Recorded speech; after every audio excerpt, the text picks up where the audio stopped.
of Abraham, you're the God of covenants and faithful promises. Time and time again, you have proven to do just what you said. Though the storms may come and the winds may blow, I'll remain steady. Oi gente, estamos de volta e hoje para mais um novo capítulo desta minissérie e vamos falar hoje sobre a proclamação, não é? Da libertação. O que é isso, Ana? No reino espiritual, não é? Nós vamos aprender isso. Então, a palavra de Deus nos diz, no texto profético de Isaías 61, fala que o Espírito de Deus estava sobre mim e me ungiu para. O que quer dizer isso?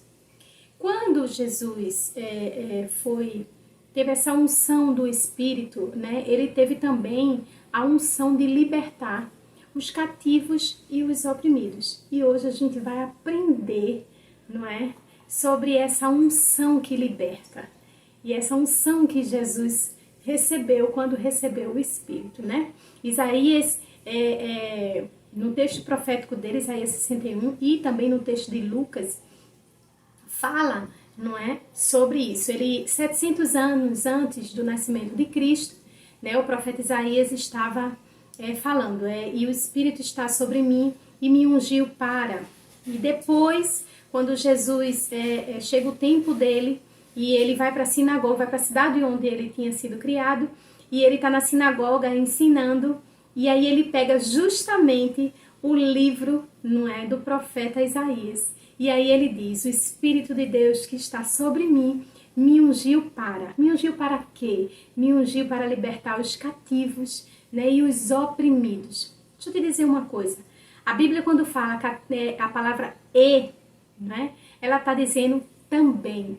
Então, cativos e oprimidos não são palavras similares, são palavras completamente diferentes. Jesus veio para libertar os cativos e também para libertar os oprimidos. E a gente vai entender isso hoje, né?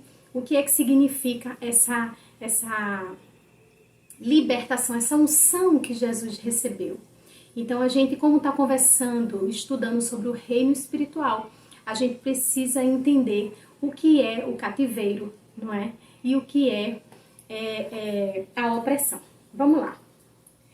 Então, Jesus veio, né, e foi ungido, né? Ele diz que o Espírito estava sobre ele, o Espírito Santo, né, do Pai estava sobre ele e foi ungido para libertar cativos e oprimidos. Vamos lá. E o que é cativeiro? Cativeiro é uma possessão total, tá bom? É quando o espírito maligno, ele toma posse do corpo do homem. Como é que eu posso explicar isso? Digamos que, imagine um carro.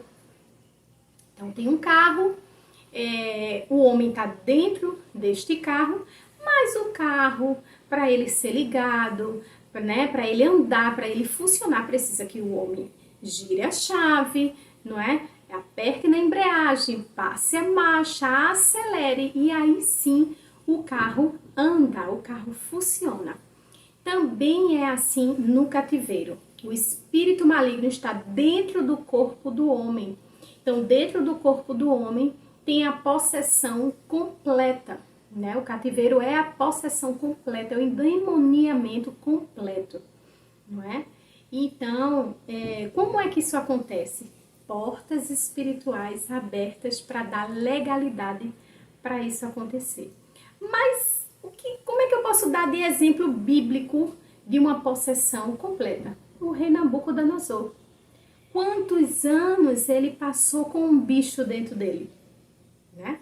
A gente pode pesquisar lá, vocês podem pesquisar lá e ver a história depois. Então ele tinha um cativeiro, ele tinha uma possessão completa. O espírito maligno estava dentro, dominando o rei Nabucodonosor, tá certo?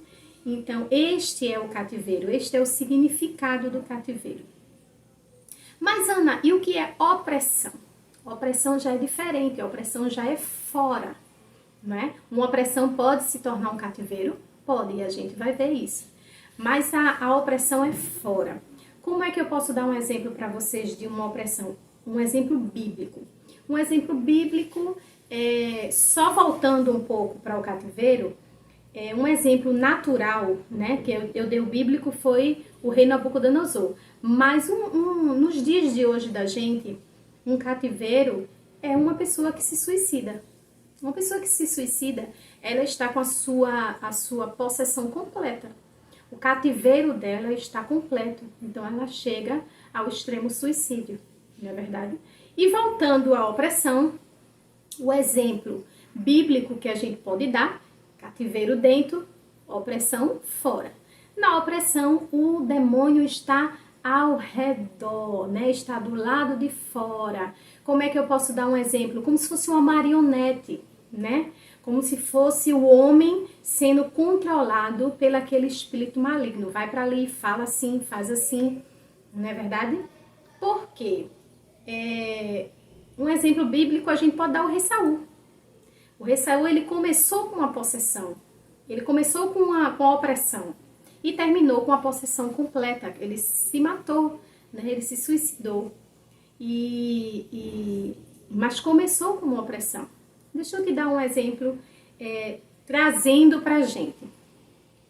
Eu sei de uma história de uma moça que ela era viciada em crack.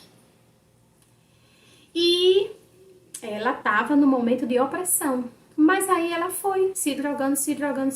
Chegou um dia que a possessão se completou, ou seja, o cativeiro aconteceu. O demônio entrou.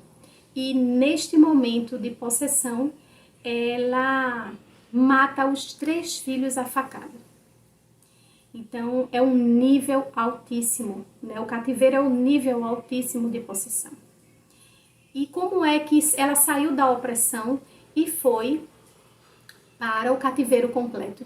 Porque as portas espirituais, quando elas são abertas e não são fechadas, o que acontece?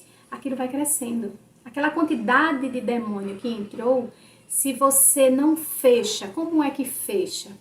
Confessando, não é? E se arrependendo. Assim nós fechamos. Não esquece que portas espirituais, isso não é Deus que fecha a porta, nem demônio que abre porta, é o homem que decide isso. Então, através da confissão, através do arrependimento, nós podemos sanar todos esses problemas. E por que ela chegou da opressão para a possessão total? Porque essas portas nunca foram fechadas, pelo contrário, foram se abrindo muito mais.